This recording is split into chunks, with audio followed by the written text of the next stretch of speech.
Kia ora, and welcome back to Is There an Ocean in the House? Well, we're outside around the house garden at the moment, but I'm Steve and I normally work at the New Zealand Marine Studies Centre, University of Otago Marine Science. Not only am I lucky enough to have the ocean as my front yard, my backyard is the farmland and bush, which is the same for a lot of New Zealanders. It doesn't matter where we are, even if we're inland, we're never far from the sea. Now, this time of year, the light is getting lower in the sky at midday when we're down here in the southern hemisphere. It's autumn time, it's getting cooler, the days are shorter, and temperature's starting to have an effect on everything. We'll start to see the dew forming. If we're inland, that dew will be frost, higher altitude, further from the sea. Ask yourself the question, why is it when we're near the coast we don't get as many frosts? Keep that in mind. We're going to be making use more of this local environment around the house as we go into the next two topics, temperature and light. Don't you just love these beautiful autumn mornings? Sounds, smells, the light. The sun's just come up. And looking out over the inlet, oh, and listen to that, don't you just love that sound? In the distance, you can hear it. Listen carefully. Hear that, the roar of the surf out at sea there, 4 kilometres away. That sound's travelling so clearly. It's through this cold, dense air. So here's a little indication that temperature affects density on those cold mornings, when it's crisp and clear and the cold air has settled down over the inlet. We've got that sound travelling so much farther and faster.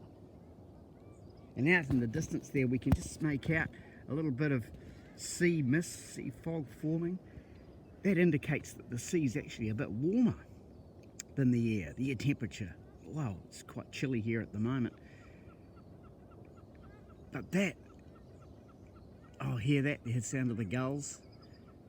Sounds travel across that water too, really clearly. And look at the beautiful reflections. Light and temperature connected, and two other really important aspects of our ocean world.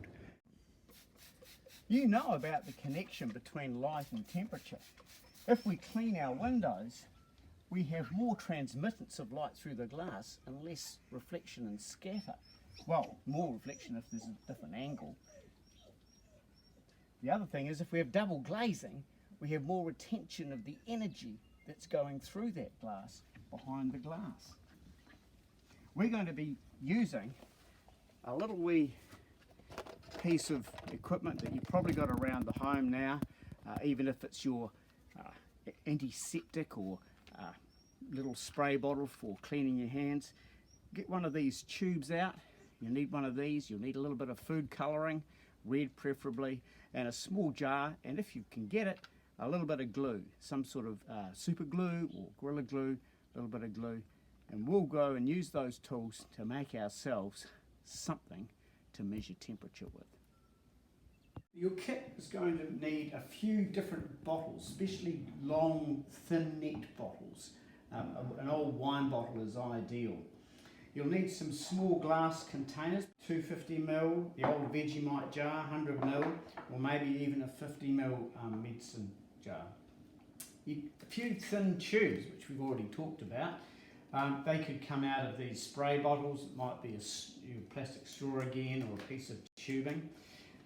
Bit of super glue, something sharp, a needle, the tip of a vegetable peeler, something that's sharp that can make a nice neat round hole. Our old friend pencil and marker pens and paper, sellotape, our old friend salt. It may be useful to have some measuring containers, but not absolutely essential. Some red food colouring, and believe it or not, a little bit of vodka or something like that. And of course, the kitchen sink. We definitely need the kitchen sink. So for our first thing, we're going to explore the idea of temperature. Now, temperature is the average amount of energy in a mass or system. Compared to heat, heat is the total energy. So the amount of heat varies with the mass of what you have. So the amount of heat stored out there in the huge ocean is a huge amount of heat. Even though when we go down to the sea and measure the temperature, we get that average temperature, it might seem to be quite a small number. It varies a huge amount.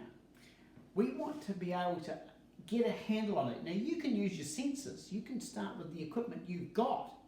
You can put your hand in the water and you can actually feel different temperatures and you can tell the difference, the relative difference of it.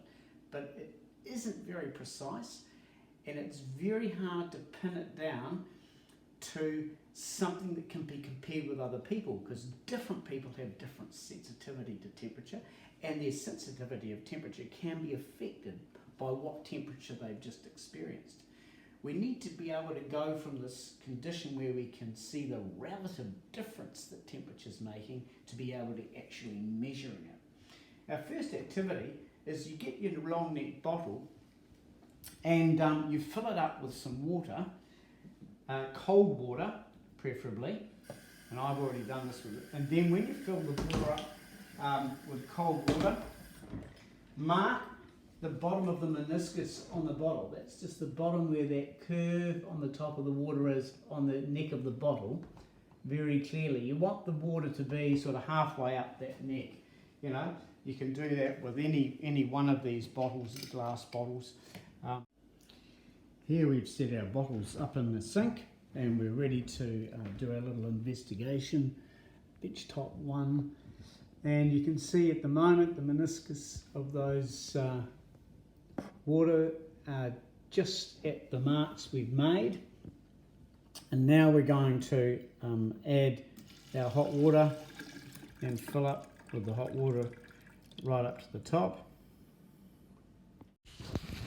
As this happens, the energy in the hot water is transferred to the water inside the bottles and jars.